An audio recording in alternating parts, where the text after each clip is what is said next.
नमस्कार दोस्तों। गेहूं की फसल 60 से 70 दिन की हो गई है और ग्रोथ नहीं हो रही है, कल्लों की संख्या नहीं बढ़ रही है।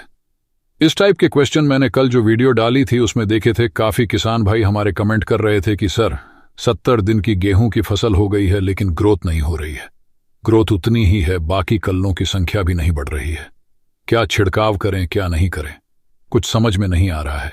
कुछ कमेंट मेरे को ऐसे भी देखने को मिले हैं कि सर हमने यूरिया का छिड़काव भी कर दिया, डीएपी भी डाला है, पोटाश भी डाला है, जिंक भी डाला है, मतलब जितने भी खाद हैं सब हमने डाले हैं, इसके बाद भी कल्लों की संख्या नहीं बढ़ रही है, ग्रोथ वहीं थमी हुई है। अब क्या करें।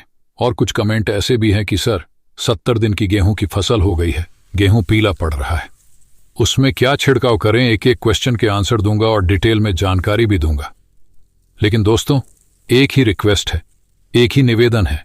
यदि दोस्तों चैनल पर पहली बार आए हो और अभी तक चैनल को सब्सक्राइब नहीं किया तो चैनल को सब्सक्राइब जरूर कर लीजिए। साथ ही साइड में आपको बेल आइकन दिख रहा होगा, उसको भी दबा ले ताकि कृषि से जुड़ी सारी जानकारी आपको समय समय पर मिलती रहे। तो चलिए दोस्तों बिना समय गंवाए वीडियो स्टार्ट करते हैं। दोस्तों सबसे पहले तो हम ये बात कर लेते, ग्रोथ हो क्यों नहीं रही है। देखिए दोस्तों, यदि आपकी यहाँ पे रेतली मिट्टी है और आपने 2 से 3 बार यूरिया का छिड़काव कर दिया, वैसे दोस्तों गेहूं में 3 बार यूरिया दिया जाता है, एक बुवाई के समय दिया जाता है, दूसरा पहली सिंचाई में दिया जाता है और तीसरा दूसरी सिंचाई में दिया जाता है, और यही रूटीन हमारे किसान भाई अपनाते हैं। लेकिन रेतीली यदि मिट्टी है तो वहां पे आपको यूरिया की मात्रा उतनी ही रखनी है, मतलब यूरिया आपको उतना ही देना है, लेकिन यूरिया देने का तरीका थोड़ा आपको चेंज करना पड़ेगा। जहां पर हम 2 बार दे रहे हैं वहां पर आपको 4 बार देना है। यदि रेतीली मिट्टी, उनके साथ भाइयों को बता रहा हूं जहां पे रेतीली मिट्टी है, रेतीली मिट्टी में आपको क्या करना है, जितनी बार आप सिंचाई करो, मतलब जितनी बार आप पानी दो उतनी बार ही आपको यूरिया देना है, मात्रा पानी रखनी है। जितनी 2 बार में हम दे रहे हैं उतनी मात्रा में आपको देना है, बस आपको 4 बार में उतनी मात्रा देना है, ये आप कर लेते हैं। और यदि आपकी रेतीली मिट्टी है तो वहां पे आप देखोगे आपकी गेहूं की ग्रोथ पहले की कंपेयर में ज्यादा होगी। अब दोस्तों यदि गेहूं की फसल 60 से 70 दिन की हो गई है और बालियां निकलना स्टार्ट हो गई है, तो अब हमको कौन सा छिड़काव करना है। और यदि दोस्तों आपकी गेहूं की फसल 40 से 45 दिन की है, मतलब टिलरिंग स्टेज पे है, तब हमको कौन छिड़काव करना है। दोनों के बारे में बताऊंगा, डिटेल में बताऊंगा। पहले तो हम ये जान लेते हैं कि टिलरिंग स्टेज पर हमको कौन सा छिड़काव करना है।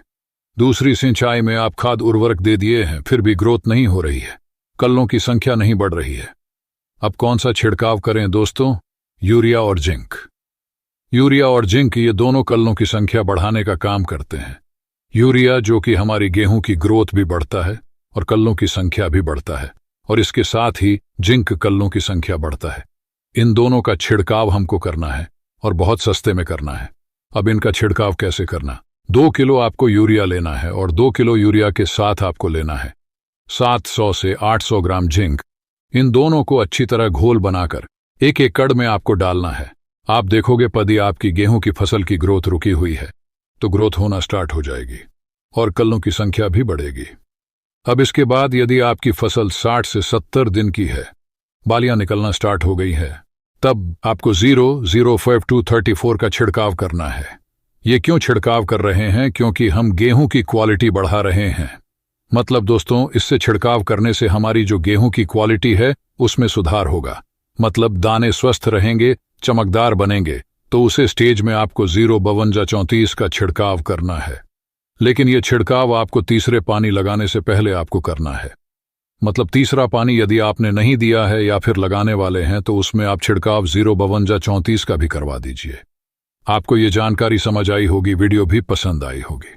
वीडियो अगर अच्छी लगी हो तो एक लाइक, और अगर दोस्तों चैनल पर पहली बार आए हो और अभी तक चैनल को सब्सक्राइब नहीं किया है तो चैनल को सब्सक्राइब करना बिल्कुल ना भूले।